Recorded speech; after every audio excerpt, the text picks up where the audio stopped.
Sallallahu Rabbuna ala nuril mubin Ahmad al-Mustafa Sayyidil Mursalin. Sallallahu Rabbuna ala nuril mubin Ahmad al-Mustafa Sayyidil Mursalin. Sallallahu Rabbuna ala nuril mubin Ahmad al-Mustafa Sayyidil Mursalin. Assalamualaikum, welcome back to Zaf Channel guys. Kita masih lagi dalam malam puaka. Apa khabar semua geng puaka? Korang berada dalam keadaan sehat dan ceria-ceria selalu. Yang mana baru lagi sampai ke Zaf Channel, aku nak ucap terima kasih banyak-banyak. Dan kalau korang sudi, apa salahnya? Tak ada paksaan pun. Korang boleh tekan button subscribe dan juga bell notification supaya setiap kali aku upload video baru, korang takkan terlepas guys. Alhamdulillah, di atas sokongan semua geng puaka, akhirnya guys kita mencapai ke 17,000 subscriber. Luaskan kuasamu geng puaka. Terima kasih di atas doa, sokongan, dorongan korang semua. Zaf berada sampai ke tahap ini dan kita lagi 3,000 sahaja untuk capai 20k subscriber pada tahun ini guys. Jadi kita nak celebrate, kita nak raikan kejayaan ni. Aku akan berkongsi dengan korang satu kisah seram Ustaz yang munafik. Ustaz Mustaqim ke? Hello, Ustaz Mustaqim alhamdulillah setakat ni masih normal lagi. Tak ada munafik-munafik ni. Astaghfirullahalazim. Na'udzubillahi minasyaitonirrajim. So tak nak lengah masa. Let's go guys. Kita teruskan kemeriahan dalam malam puaka. Panda ni pun.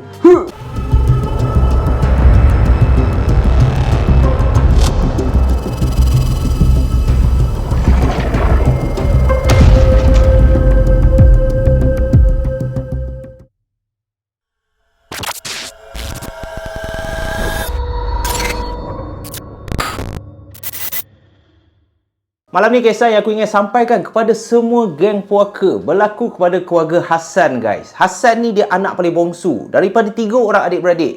Abang dia bernama Husin dan kakak dia bernama Husna. Senang mat. Semua bermula daripada huruf H je.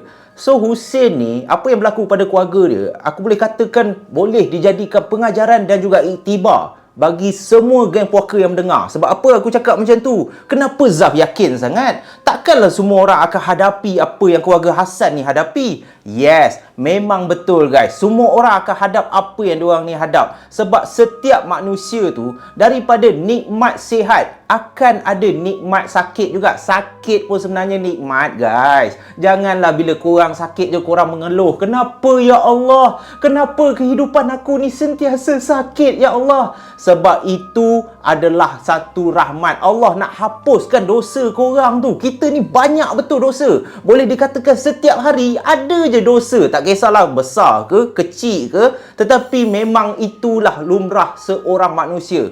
Dan Allah memberikan kesakitan supaya kita lebih rapat. Bila kita sihat tu kadang-kadang kita lupa diri. Tapi bila kita sakit, kita akan mula mencari Allah. Kita akan mula balik kepada Allah. Ya Allah, sihatkanlah aku ya Allah. Ya Allah, aku banyak melakukan dosa. Semua benda tu lah. Dan bila sakit, kau jumpa siapa? Dia ada dua je. Sama ada kau jumpa doktor, ataupun kalau doktor cakap kau tak ada sakit apa-apa. Dah pergi hospital swasta, dah bayar 18,000, 20,000. Doktor cakap, tak ada sakit lah. I don't think you are sick.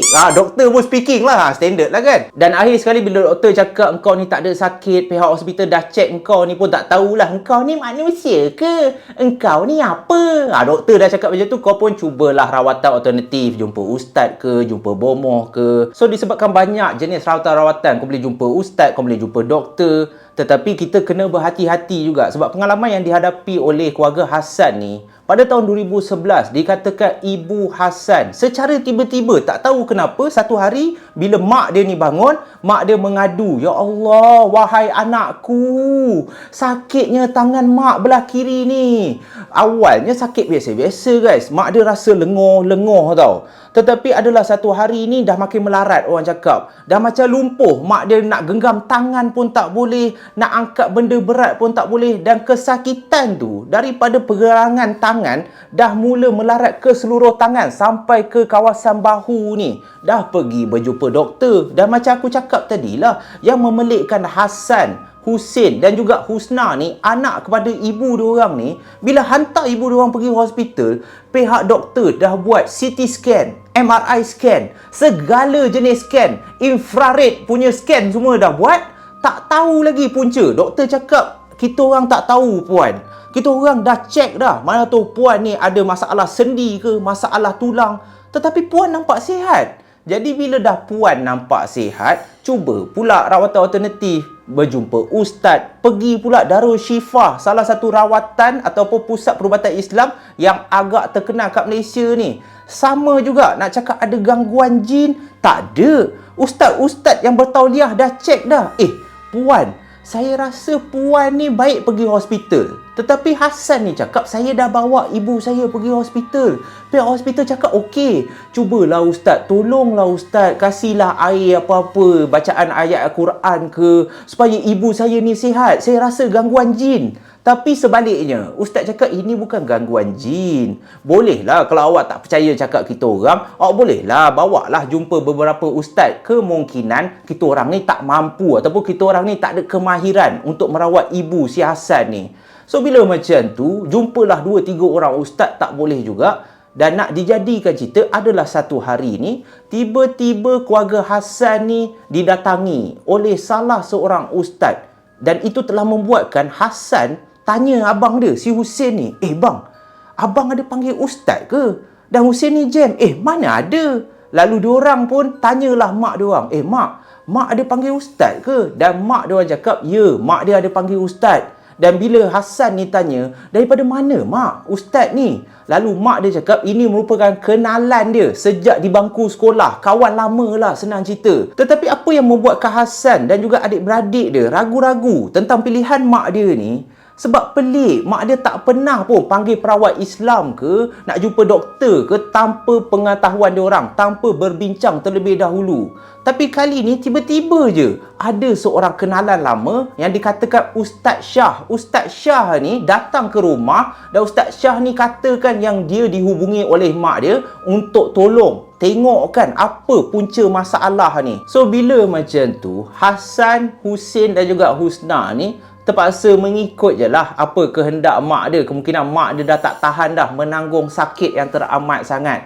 Tetapi pada hari Ustaz Shah tu datang pun telah menjadi 1000 tanda tanya. Adakah Ustaz Shah ni betul-betul ustaz yang bertauliah ataupun ustaz yang sebenarnya bukan ustaz? Sewaktu mak kepada Hassan ni menghubungi kawan baik dia yang dikenali sebagai Ustaz Shah ni, suruh datang ke rumah seperti yang dijanjikan, keluarga Hassan ni pun duduklah dekat rumah. Katanya Ustaz Shah nak datang pukul 9.30. Jadi apabila dah sampai ke pukul 9.30 tu, Hassan ni tanyalah abang dia si Hussein ni, abang, kawan mak tu cakap datang pukul 9.30. Sekarang ni dah 9.30. Mananya ustaznya? Lalu Hussein ni pun tanyalah kepada mak dia orang ni, mak, betul ke mak? Mak nak jumpa kawan mak ni. Betul ke dia ustaz mak? Kenapa mak tak bagi tahu kita orang dulu? Tapi mak dia terus marah si Hussein ni. Takkanlah semua benda mak nak bagi tahu korang. Mak pun tak nak menyusahkan anak-anak mak, tahu tak? Biarlah mak usaha sendiri. Lagipun Ustaz Shah ni, dia yang volunteer. Dia sendiri yang nak. Dia tak nak upah apa-apa. Dia nak datang, nak tolong mak, tengokkan mak. So bila dah mak dia cakap macam tu, Hussein ni pun dan Hassan dan juga Husna reda je lah. Tak apalah, ni mak nak kan? Okey, kita tunggu. So daripada pukul 9 diorang ni tunggu satu keluarga, dah pukul 10. Kelibat Ustaz Shah ni tak muncul-muncul lagi. Jadi Hussein ni sebagai abang yang paling besar dalam keluarga tu, Hussein ni jadi panas lah. Apa benda ustaz ni? Janji pukul 9.30. Sekarang ni dah pukul 10. Batang hidung kau pun tak nampak. Lalu Hussein ni pun mencapai telefon bimbit dia, iPhone 17. Belum keluar lagi kan? Pelik kan? Tak apa, reda je mat. Aku dah tersebut tu, kita layan je. iPhone 17. Dia pun capai handphone dia. Dia pun tanyalah mak dia, mak kasih nombor Ustaz Shah tu mak, biar Hussein try confirm dengan dia jadi datang ke tak. So mak dia pun kasihlah nombor Ustaz Syah tu. Lalu Husin ni pun call. Bila call dapat, Assalamualaikum. Waalaikumsalam. Ustaz Syah ni dah macam Ustaz Mustaqim pula. So Husin ni tanyalah elok. Assalamualaikum Ustaz. Ni saya ni Husin, anak kepada Puan Sabariah.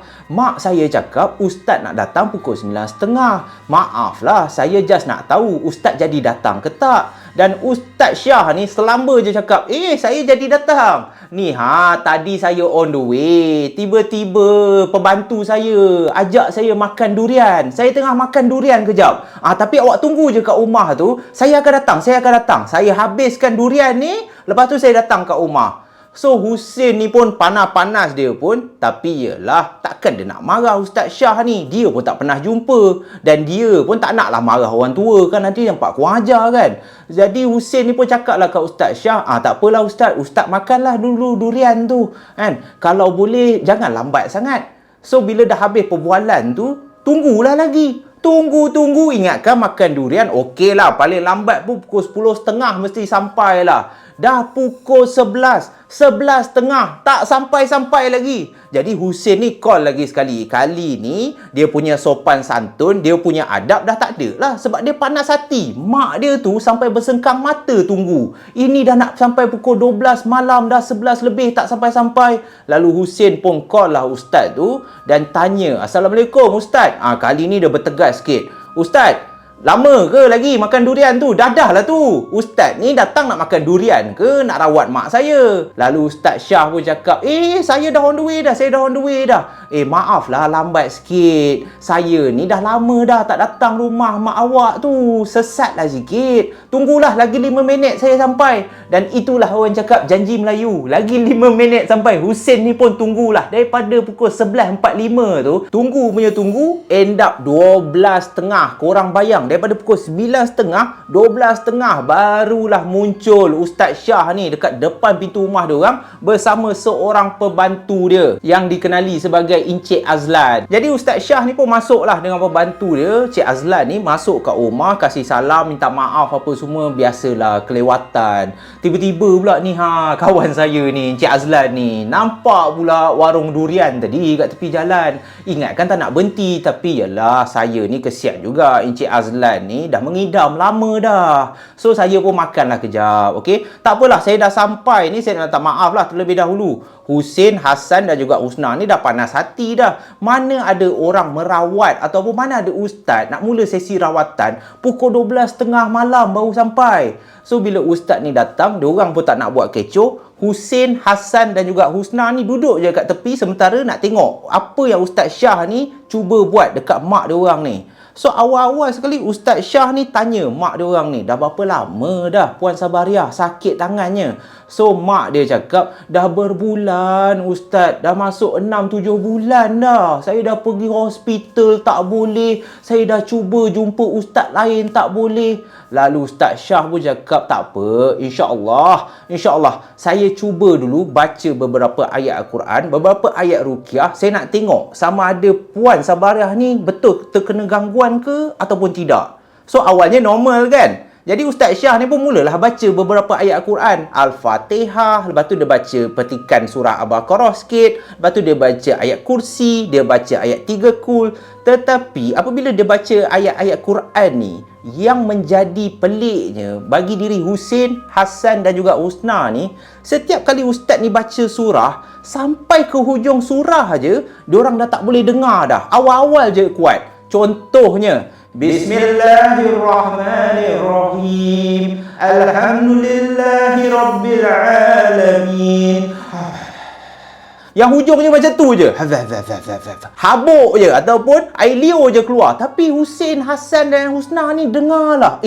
Apa pula ustaz ni, pelik betul cara rawatan dia. Tapi mulut diorang seakan terkunci. Sepanjang rawatan yang Ustaz Syah ni lakukan, diorang cuba nak tegur, tetapi seakan-akan mulut diorang ni terasa berat. Jadi diorang ni senyap je. Dan lagi mengejutkan, selalunya kalau ustaz-ustaz ni nak sentuh isteri seseorang, ataupun kalau ustaz tu lelaki nak sentuh pihak perempuan, terlebih dahulu kenalah berlapik, pakai sarung tangan ke, pakai kain ke. Tetapi Ustaz Syah ni dengan tak pakai sarung tangan, dengan tak minta izin suami kepada Puan Sabariah ni, selamba je. Puan Sabariah, saya nak kena cek. Dia selaknya tangan Puan Sabariah ni, dengan tanpa berlapik, dia pegang tangan Puan Sabariah ni dengan selamba badak cokria dia je. Dia pegang sana, dia raba sini. Konon-kononnya Ustaz Syah ni cakap, kalau berlapik, saya tak boleh tahu jin tu duduk kat mana. So, diorang ni tak tahu nak cakap apa. Nak melawan, kemungkinan Ustaz ni lebih tahu daripada diorang. So, diorang senyap lah. Tak apalah, kemungkinan orang cakap dah darurat kan. Dah terpaksa nak buat macam mana. Yang pentingnya, Hassan ni, dia nak mak diorang ni sembuh daripada apa saja masalah. So, sementara Ustaz Syah ni menyentuh sendi sana, menyentuh sendi sini,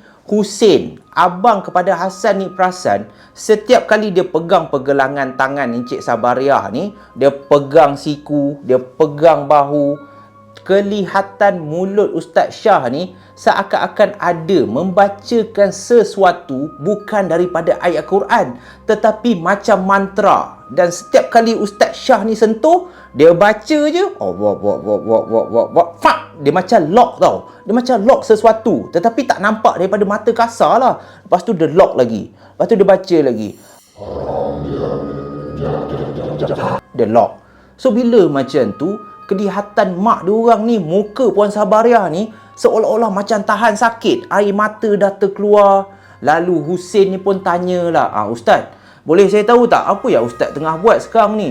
Saya tak bolehlah tengok mak saya macam tu. Lalu Ustaz Syah bercakap, saya faham. Nampak mak awak ni macam sakit. Sebab banyak betul jin yang duduk kat tangan mak awak ni. Sepatutnya kalau awak dah tahu mak awak sakit macam ni, awak perlu cepat-cepat dapatkan rawatan macam saya ni. Dapatkan ustaz yang betul-betul mahir. Jin-jin ni dah mula berdamping dengan mak awak. Sebab itulah tangan mak awak ni, kalau lambat lagi silap-silap boleh putus. Sampai tahap macam tu Ustaz Syah ni punya membongak. Tetapi disebabkan Hussein, Hassan dan juga Husna ni tak tahu apa, diorang reda lah. Ingatkan dah habis dah rawatan sampai tahap tu je. Lepas tu Ustaz Syah ni boleh pula minta Hussein ni supaya sediakan air. Air tu nak buat apa? Ustaz Syah ni katakan, mak awak ni tak boleh sekadar baca ayat-ayat ruqyah ni tak jalan. Saya nak kena mandikan mak awak dengan air bunga. Ini saya dah bawa dah 3 plastik bunga. Saya dah campur dah 7 jenis bunga. Saya nak kena mandikan mak awak dengan air bunga ni. Dan memang betul, Ustaz Syah datang, dia bawa 3 plastik beg besar yang berisi bunga. Katanya mak ataupun Puan Sabariah ni kena mandi dengan air bunga. Baru rawatan ni, baru jin ni boleh keluar daripada badan mak dia ni. So Hussein ni ikut je lah. Dia sedialah air baldi berapa banyak yang Ustaz Syah ni nak. Lalu depan mereka semua, anak beranak, Ustaz Syah ni selamba je. Dia yang mandikan. Hussein ni ingatkan Ustaz Syah ni akan suruh anak perempuan iaitu Husna ni yang mandikan mak dia orang dengan air bunga. Tapi Ustaz Syah cakap, tak boleh. Bukannya saya tak nak kamu semua ni mandikan mak kamu, tapi kamu tak tahu apa. Saya takut jin ni akan berpindah kepada kamu pula. Jadi saya selaku orang, selaku ustaz yang bertauliah, saya tahu macam mana, okey? Biarkan saya buat kerja saya, boleh tak? So Hussein, Hassan dan Husna ni ikut je lah. Termasuklah laki Puan Sabariah ni pun terpaksalah reda. Lantaklah kau nak buat apa pun kan. Dah nama pun ustaz. Diorang terlalu percaya tau. Terlalu daif pada masa tersebut. Yelah, mak diorang dah sakit beberapa bulan. So apa yang Ustaz Syah ni cakap, diorang ikut je lah. Lalu dekat dalam tandas tu, Ustaz Syah ni pun campurlah bunga yang dia bawa tadi tu dalam satu bekas. Dan dia pun gunakan baldi, dia cedok dan dia mandikan. Dia yang sapu badan Puan Sabariah ni dengan tangan dia. Dan sambil Ustaz Syah ni sapu-sapu tu, sempatlah juga Ustaz Syah ni baca juga mantra.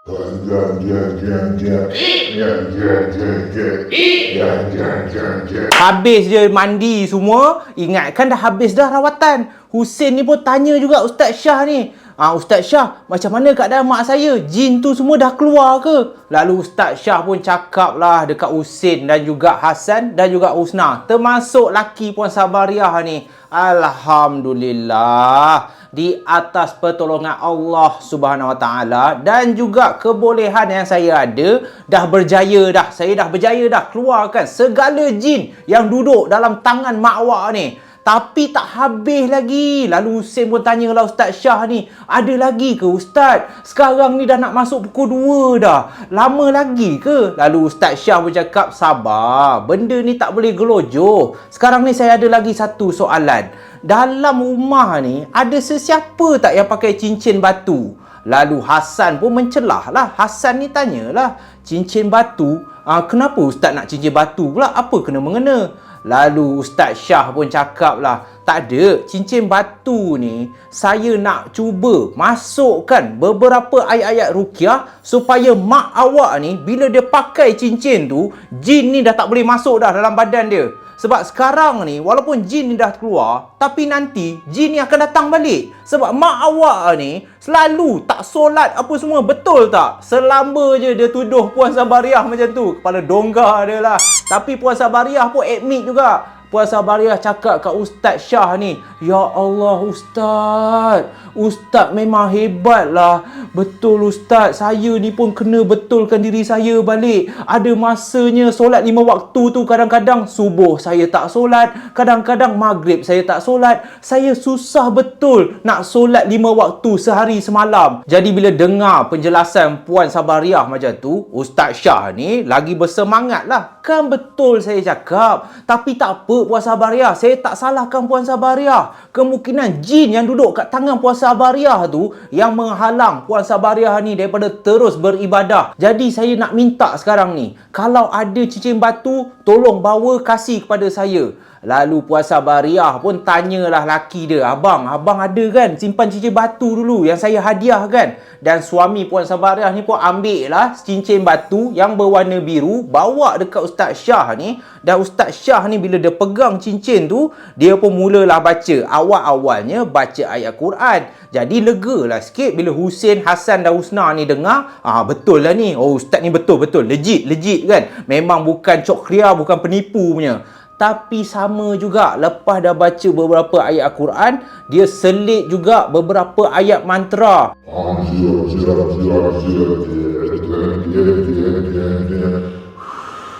Lepas dia dah habis baca jampi dia, dia pun tiup dekat cincin tu. Dan Ustaz Syah ni pun sarunglah kan di jari manis Puan Sabariah ni. Sebelum Ustaz Syah ni beredar pulang, dia sempat nasihatkan Puan Sabariah. Puan Sabariah, ingat pesan saya ni. Tak kisah apa pun yang berlaku, jangan sesekali tanggal cincin ni. Puan Sabariah kena pakai. Tak kisahlah waktu mandi ke, waktu makan ke, waktu tidur ke. Jangan sesekali buka. Sebab kalau Puan Sabariah buka, saya takut jin tu akan datang balik. Dan lagi satu, ni saya dah bawa 3 botol ni. Ini adalah air ruqyah. Air yang saya dah bacakan ayat-ayat supaya jin tu langsung tak boleh masuk, tak boleh duduk kat sendi-sendi Puan Sabariah. Tetapi air ni, satu untuk Puan Sabariah, satu untuk anak-anak Puan Sabariah, dan lagi satu ni untuk laki Puan Sabariah. Jadi bila dengar macam tu, lagi sekali Husin ni mencelah. Ustaz Syah, maaf saya nak tanya. Sekarang ni yang terkena gangguan adalah mak saya. Kenapa kita orang semua kena minum air ni? Dan Ustaz Syah terus bertegas. Kenalah minum. Awak ingat jin tu tak boleh masuk dalam badan awak. Melawan pula cakap saya. Saya ni nak tolong keluarga awak. Kalau dah terkena dekat awak esok, siapa yang awak cari? Saya juga. Saya tak ada masa. Saya very busy guy, you know. Lalu bila Ustaz Syah ni dah tegas macam tu, Husin ni pun hanya mampu mendiamkan diri. Lalu Ustaz Syah pun mintalah diri untuk pulang ke rumah. Ustaz Syah katakan, kalau segala apa yang saya suruh, korang semua ikut, dah takkan terkena gangguan. Tetapi guys, di sinilah bermulanya titik hitam ataupun kisah yang betul-betul menyeramkan yang berlaku kepada keluarga Husin guys. Husin, Hasan, Husna, turunlah cepat. Kita dah lambat nak ke rumah nenek korang ni. Itulah jeritan Puan Sabariah apabila dah lambat nak pergi rumah nenek diorang. Pada hari tersebut dikatakan dekat rumah nenek Puan Sabariah ni ada melakukan sedikit jamuan makan-makan lah, majlis kesyukuran orang cakap. Disebabkan Puan Sabariah ni dah sembuh daripada gangguan jin. Sekarang ni Puan Sabariah dah kuat, dah pergi main badminton, main tenis, main golf. Puan Sabariah tangan dia dah function macam biasa. Tetapi waktu Hassan, Hussein dan Husna ni tengah bersiap, dekat rumah diorang tu telah terjadinya satu kejadian yang agak menyeramkan. Dikatakan bilik Hassan dan bilik Puan Sabariah, mereka berkongsi tandas. Maksud dia tandas atau bilik air diorang bercantum. So Hassan akan guna tandas yang sama, Puan Sabariah pun akan guna tandas yang sama. So waktu Hassan ni tengah bersiap, dia tengah sikat-sikat rambut, tiba-tiba daripada dalam bilik air tu dia terdengar seakan-akan ibu dia orang, Puan Sabariah ni tengah duk mandi. Sebab boleh dengar suara yang Puan Sabariah ni menyanyi, lepas tu dengar bunyi air shower tu. So Hassan ni pun relax lah lagi. Okey lah, mak dia pun tengah bersiap, tak ada isu sangat lah. So dia tengah bersiap-bersiap macam tu, lalu Husna ni pun panggil lah si Hassan ni. Hassan, cepatlah sikit, engkau ni lambat lah. Aku dengan abang kau dah nak turun kat bawah ni, mak dah marah dah tu. Lalu Hassan ni pelik lah. Hassan ni teruslah cakap kat kakak dia, apa yang kakak kecoh sangat? Kan mak tengah mandi ni. Jadi bila Husna ni dengar Hassan ni cakap macam tu, Husna ni marahlah balik si Hassan ni. Apa yang mak tengah mandinya? Mak dekat bawah tu. Mak dah menjerit-jerit dah. Kita ni lambat sangat, kau tahu tak? Cepat-cepat, aku dah nak turun dah ni. Aku tunggu kau kat bawah. So bila macam tu, Hassan ni dia jadi pelik. Mak dekat bawah? Kalau mak dekat bawah, siapa yang dalam bilik air ni? Sebab aku masih boleh dengar suara. Aku boleh masih dengar seakan-akan ada orang mandi.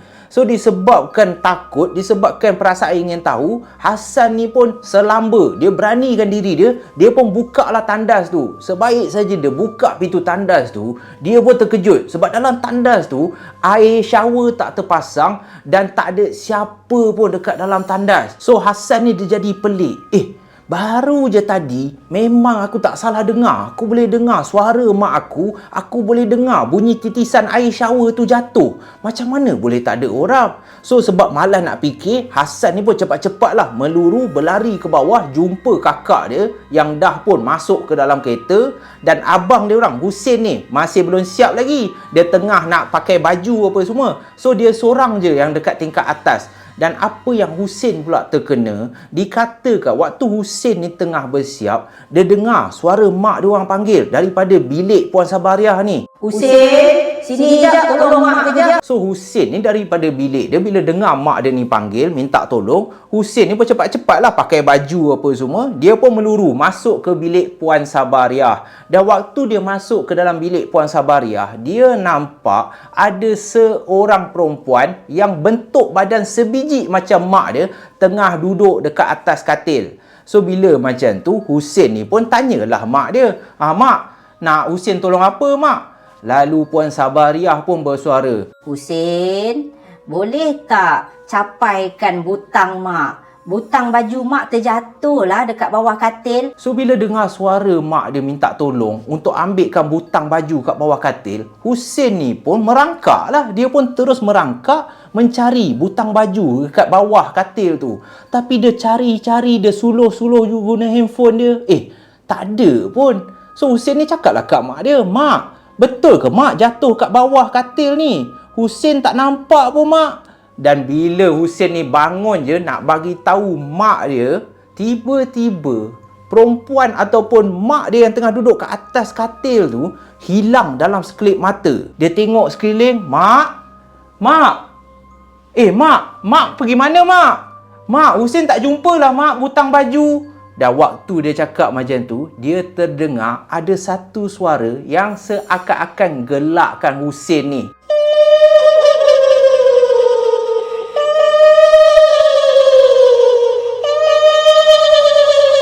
So bila Hussein terdengar ada suara yang memang cukup nyaring, memang mendayu-dayu gelakkan dia, tetapi tak nampak pun kelibat mak dia, Hussein ni dah meremang. Dia pun terus lari ke bawah dan alangkah terkejutnya Hussein ni apabila nampak adik-beradik dia, mak dia sendiri, Puan Sabariah ni, semuanya dah duduk kat dalam kereta, tengah tunggu dia. So, pada masa tu, Husin tak nak cerita kan. Dia tak nak takutkan mak dia, dia tak nak takutkan adik-beradik dia. Husin ni masuk dalam kereta, dia pun hanya mendiamkan diri dan mereka semua pun bergeraklah ke rumah nenek diorang ni. So, sampai-sampai je dekat rumah nenek diorang ni, jam dah pukul 8.30, 8 lebih macam tu. Diorang pun bergaul lah, berborak, jumpa sanak saudara, memang seronok lah. Dan dalam ramai-ramai jemputan sanak saudara, tetamu, jiran tetangga, kawan-kawan rapat, adalah salah seorangnya merupakan seorang ustaz, Ustaz Auni. Ustaz Auni ni dijemput untuk mengendalikan majlis kesyukuran tu. Dialah yang akan bacakan tahlil pula. Dialah yang akan bacakan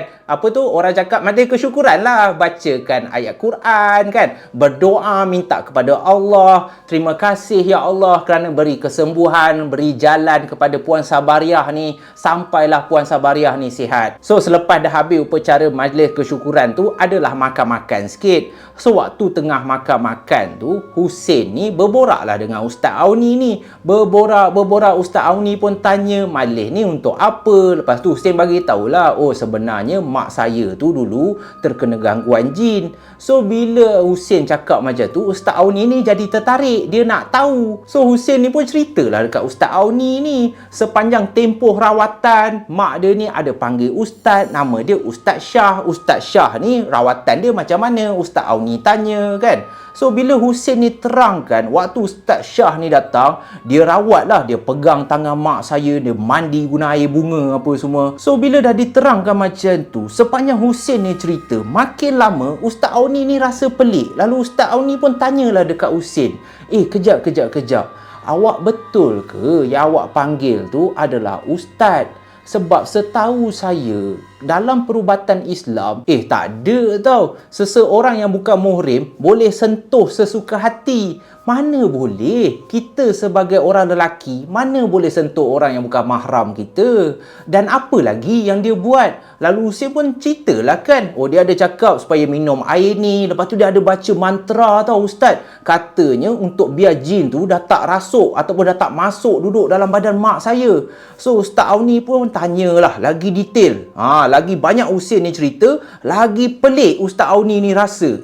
Saya rasa yang awak panggil ni bukan Ustaz yang betul ni. Ada tak dia suruh mak awak pakai apa-apa? So, bila Husin ni ingat balik, Ustaz Auni ada.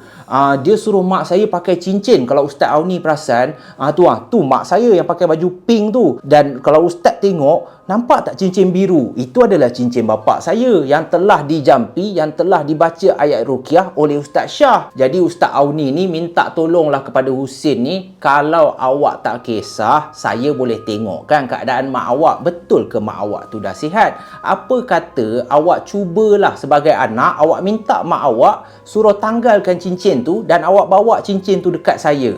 Jadi Husin ni pun bila Ustaz Auni cakap macam tu, dia pun rasa betul juga. Sebab sebenarnya Husin ni sewaktu sesi rawatan bersama Ustaz Shah tu, Husin ni pun dia tak berapa setuju dengan cara rawatan Ustaz Shah ni. Sebab dia rasa tak pernah lagi perawat-perawat ataupun ustaz-ustaz yang memang betul selamba je mandi air bunga lah, lepas tu sambil mandi baca mantra, lepas tu selamba sentuh orang yang bukan mahram dia kan, tak ada berlapik apa semua. So Husin ni mintalah Puan Sabariah ni untuk tanggalkan cincin dia. Pada awalnya Puan Sabariah ni rasa berat, Puan Sabariah ni agak melawan. Tak nak lah, kenapa nak tanggal pula? Kan kawan mak cakap jangan tanggal. Kau nak buat apa cincin ni? Tapi lepas dipujuk berkali-kali oleh Husin ni, barulah Puan Sabariah ni tanggal. So, bila Puan Sabariah tanggal, Husin ni pun cepat-cepatlah ambil cincin tu. Dia kasihlah dekat Ustaz Auni ni. Dan bila Ustaz Auni pegang je, Ustaz Auni pun cubalah baca beberapa ayat ruqyah yang dia tahu.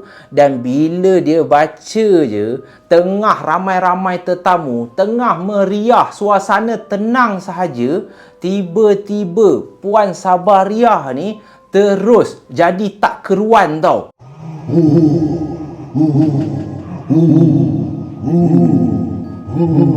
Bila nampak Puan Sabariah dah tak keruan macam tu, Ustaz Auni pun cepat-cepatlah. Dia pun bawa cincin yang dia pegang tu, pergi dekat dengan Puan Sabariah. Lalu Ustaz Auni pun tanyalah, cari apa tu?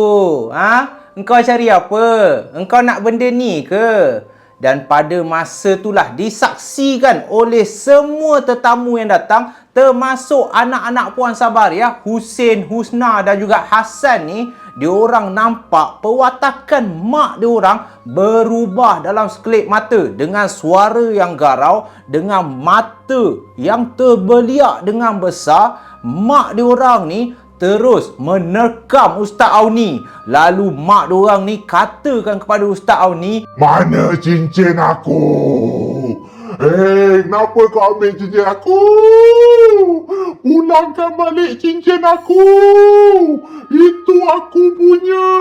Jangan ambil." Jadi bila keadaan dah tak terkawal, perwatakan Puan Sabariah ni dah berubah, Ustaz Auni cepat-cepat mengarahkan anak Puan Sabariah termasuk laki dia untuk pegang Puan Sabariah ni. Sementara Ustaz Auni cuba melaungkan azan, cuba mendapatkan jawapan apa sebenarnya yang telah berlaku. Bukankah Puan Sabariah dah sihat?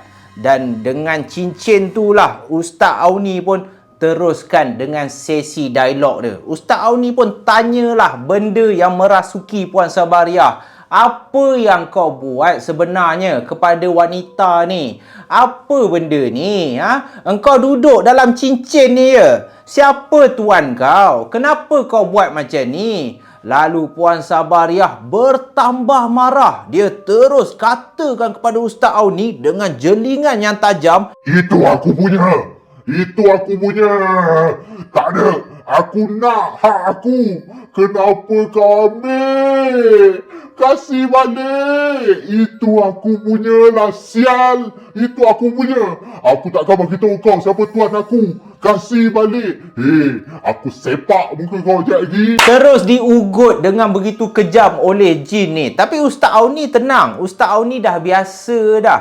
Jin ni memang perwatakan dia macam tu. Dia tak suka kalau kita cuba mengganggu kerja dia.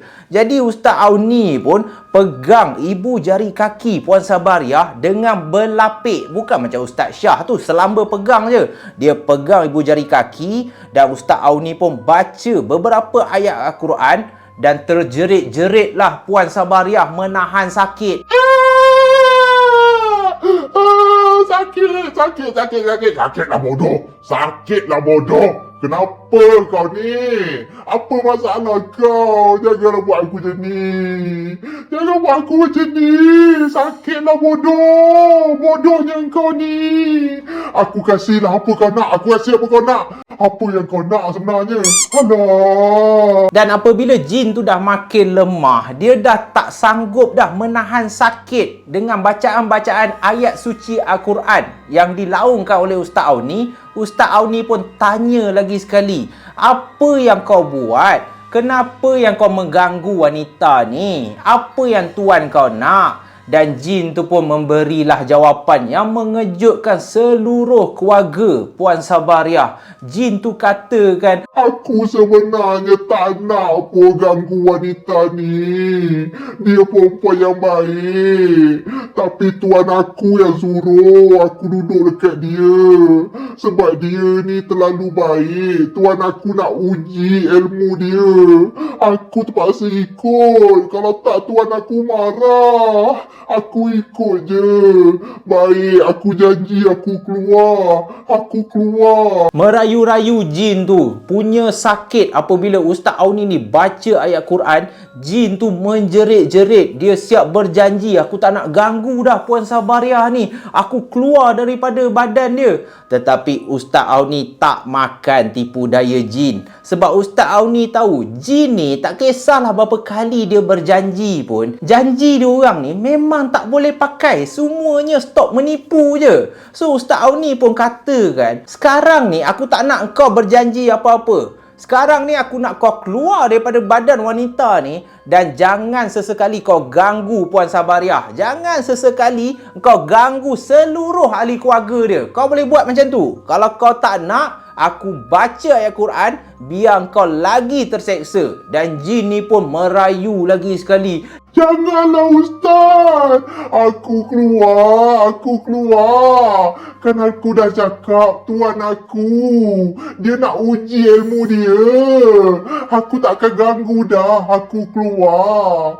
Apa lagi yang kau nak? Dan Ustaz Auni pun tanya jin ni, sekarang ni aku nak tahu, apa lagi yang kau buat dekat keluarga dia ni? Apa lagi barang-barang kau yang ada dekat rumah wanita ni? Dan yang mengejutkan, jin tu bagi tahu sebenarnya ada satu tangkal tuan aku tanam betul-betul dekat depan rumah dia orang ni. Dikatakan tangkal tu berfungsi untuk menguji ilmu si pemakai ni. Selagi tangkal tu berada dekat situ, jin yang mengganggu keluarga Puan Sabaria ni akan terus kekal berada kat rumah tu. Dan tuan kepada jin ni hanyalah ingin menguji ilmu dia, sejauh mana dia boleh mengawal kadam-kadam jin dia ni. Dan yang lagi menakutkan, menurut Ustaz Auni, selagi tangkal yang ditanam tu tidak dibuang, tuan kepada kadam jin ni akan menghantar seberapa banyak ilmu dia supaya terus mengganggu, supaya terus berdamping dengan Puan Sabaria. Dan yang lagi kesian, disebabkan Puan Sabaria ni yang paling lemah semangat dalam keluarga. Sebab itulah dia je yang asyik kerasukan. Sebab itulah dia yang selalu sakit badan. Dan disebabkan gangguan ni telah menjejaskan kesihatan Puan Sabaria, Ustaz Auni sempat nasihatkan selama 2 minggu, kalau boleh, keluarga Puan Sabaria jangan pulang ke rumah. Tinggal je dekat rumah nenek ni. Biar rumah tu kosong. Sementara Ustaz Auni cuba mencari tangkal tu dan membersihkan rumah tu daripada segala anasir jahat, daripada jin-jin yang telah pun berada dekat dalam rumah tu. Dan korang nak tahu tak, rupa-rupanya sepanjang sesi rawatan tu, Ustaz Auni telah menjumpai bukan hanya satu tangkal, tetapi ada beberapa tangkal yang telah ditanam di sekeliling rumah Puan Sabaria. Allahu Akbar. Kejam gila weh. Sepanjang 2 minggu keluarga Puan Sabaria tak pulang ke rumah. Sebaik saja diorang pulang ke rumah, adalah salah seorang jiran memberitahu Husin ni sejak 2-3 hari ataupun sepanjang 2 minggu yang diorang tak pulang tu, ada beberapa kali ada seorang lelaki yang memperkenalkan diri dia sebagai Ustaz Syah. Dia datang dekat rumah tu dan dia tanya, mana Puan Sabaria pergi satu keluarga? Kenapa Puan Sabaria tak pulang ke rumah? Dan nasib baiklah jiran tu memang tak tahu. Lalu jiran tu bagi tahulah Ustaz Syah, oh, keluarga ni rasanya pergi bercuti.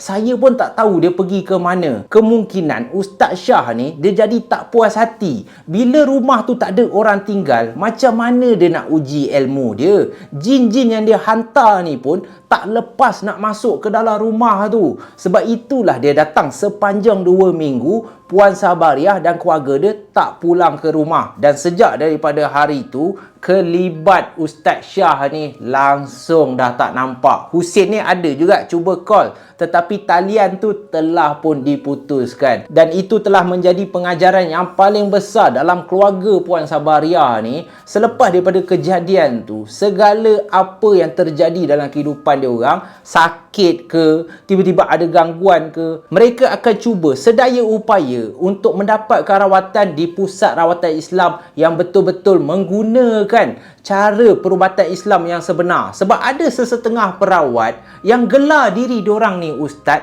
tetapi rupa-rupanya menyimpang jauh. Mereka hanya menggunakan nama rawatan Islam tu, tetapi diorang guna hikmat jin, pertolongan jin, baca mantra-mantra yang langsung tidak berlandaskan agama Islam. Dan akhirnya bila nak merawat, kita nak makin sihat, tetapi bertambah teruk. Dan itulah yang dialami oleh keluarga Hassan sepanjang tempoh hampir 2 tahun rupanya. Selama 2 tahun itulah keluarga dia terseksa kerana ditipu oleh Ustaz Syah yang konon-kononnya ustaz, rupa-rupanya bukan ustaz, tetapi dukun, tetapi bomoh yang guna mantra-mantra pertolongan jin untuk cuba kekuatan ilmu dia.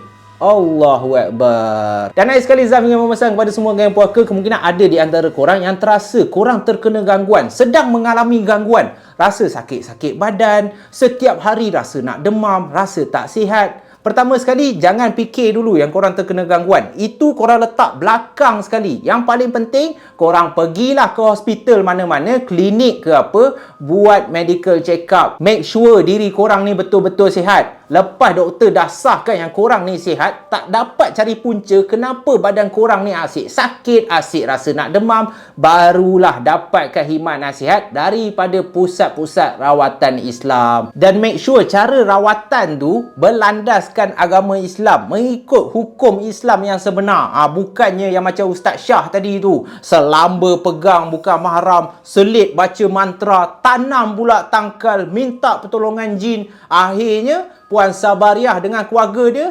pisang mat, banana mat, tak habis-habis ternampak kelibat, tiba-tiba kena rasuk, kena pakai cincin, kena mandi air bunga. Senang cerita korang faham lah apa yang Zaf cuba sampaikan. Zaf dah 18 kali take dah ni. Lidah ni asyik terbelit je. So stay safe, stay healthy. Terima kasih geng puaka di atas sokongan korang semua yang tak henti-henti. Zaf cuba buat yang terbaik untuk hiburan geng puaka semua. Muah! Sayang korang semua. Bye-bye guys.